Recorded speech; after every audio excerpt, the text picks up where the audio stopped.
Hello. Today I want to talk about races and acceptance by other people or people who don't accept other races. I was watching a video today with a man in China. And he was talking to Chinese people about what they think about foreigners. And I watched several videos. I wanted to get some perspective on different angles. And some people said they didn't like foreigners because they can't speak the language or they can't really speak freely.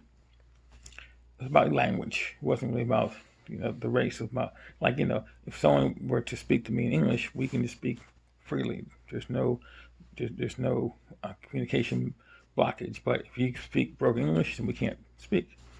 So I got a problem with that. Then they asked the question, what kind of people don't you like? And a number of them said they didn't like black people.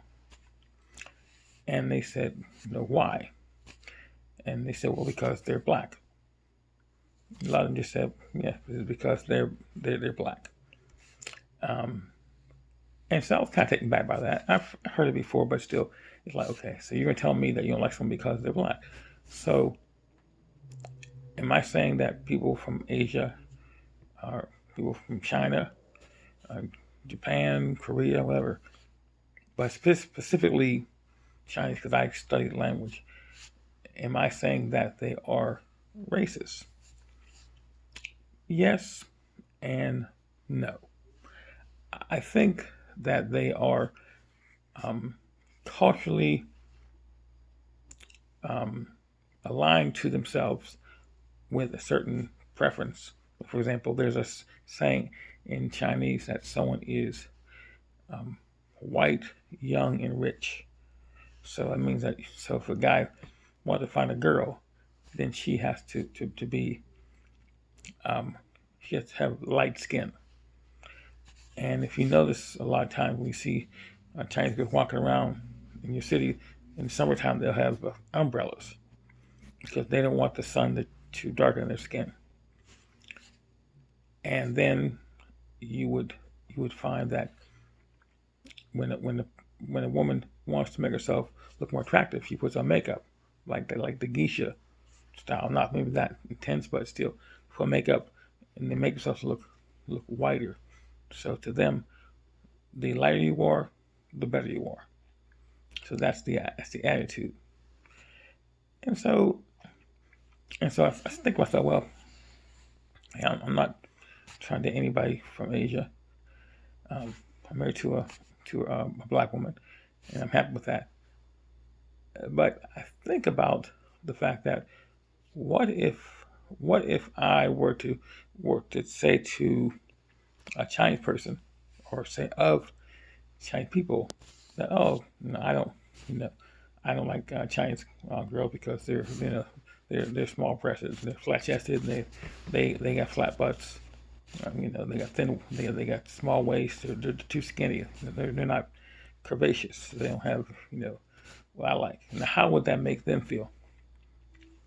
If I would say, yeah, the whole country is full of people who are all skinny, and I don't like that. Well, the point is, if you start to look at people based on their attributes, be it whether you like it because of that or you don't like it because of that, then you're not dealing with the person. You're dealing only with what you can see. And I've met um, some men who like Asian women, yeah, and they call it yellow fever kind of thing. And it's like they just like that slender, small, like a model kind of body.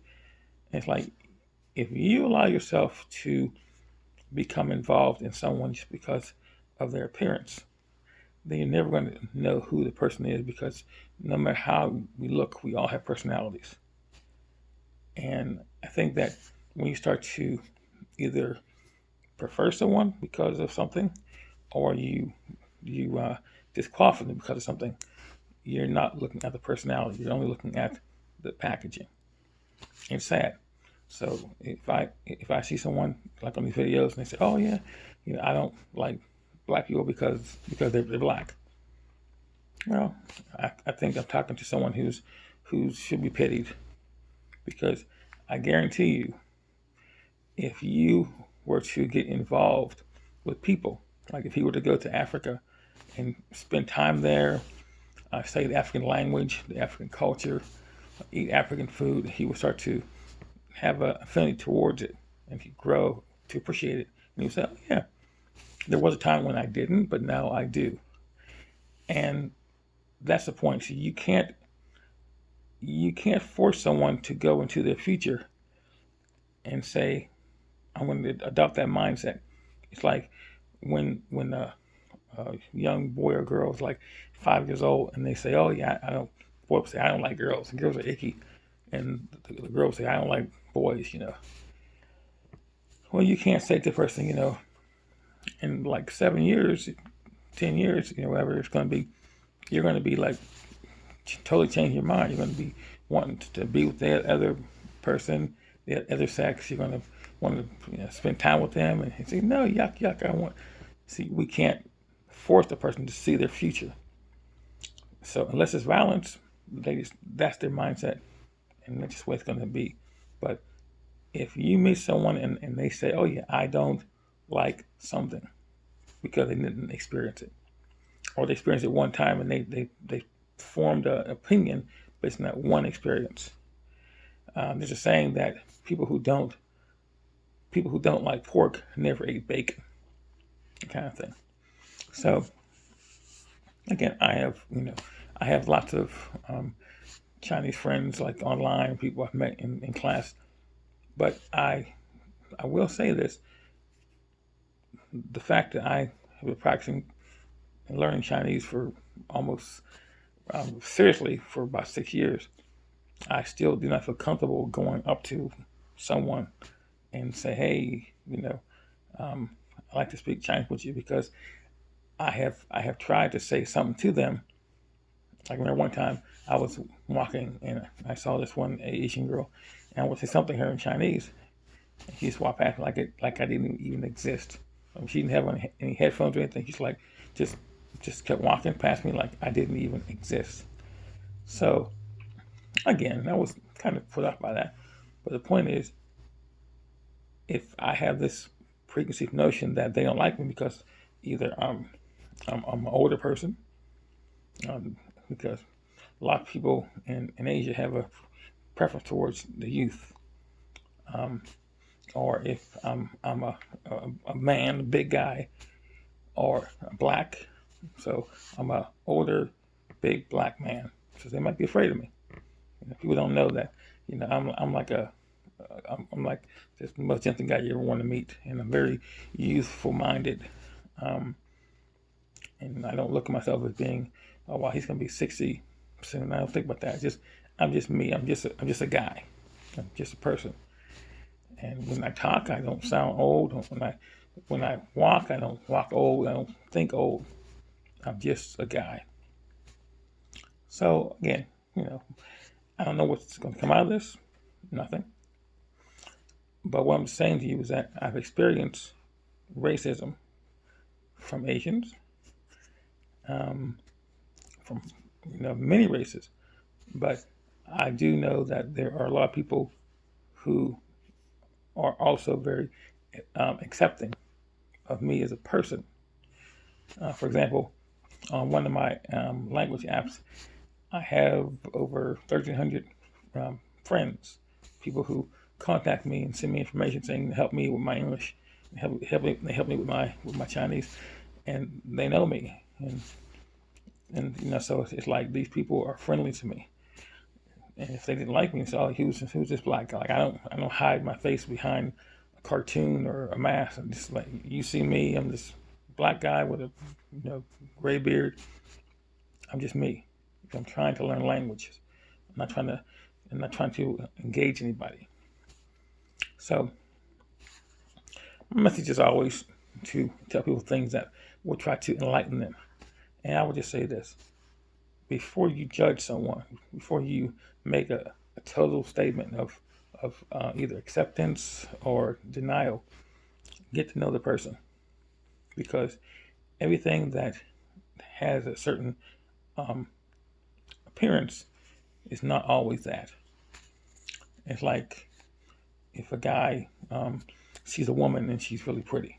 Oh, then all of a sudden there's a halo effect. Oh, you think because she's pretty, I mean she's a good conversationalist, she's a good cook, she'd be a good wife, she'd be a good mother, she'd be a good employee. No, that's just something that you think, or because someone is not as attractive as you feel that you would want to be with somebody. They say, oh, then they probably are lousy in this way and they're not good in that way. It's just not true. Once you can know someone, the feelings that you have change, and what you thought about them augments, becomes more relatable, and that's what life's all about. So don't judge me by my race, by my sex, by my age, by my language, by anything. Judge me by my character. If the character is affable and the connection is real, then that's what you deal with. Everything else is subject to change. So this is John from Life Academy. Have a great day. Thank you for watching. Please watch twice. Please send me a comment. I love to hear comments. And also subscribe for more content. Hit the notification button. And again, don't forget to share. And don't forget to have a great day. And remember that Life Academy is about you, about your life. Have a great day. Bye-bye.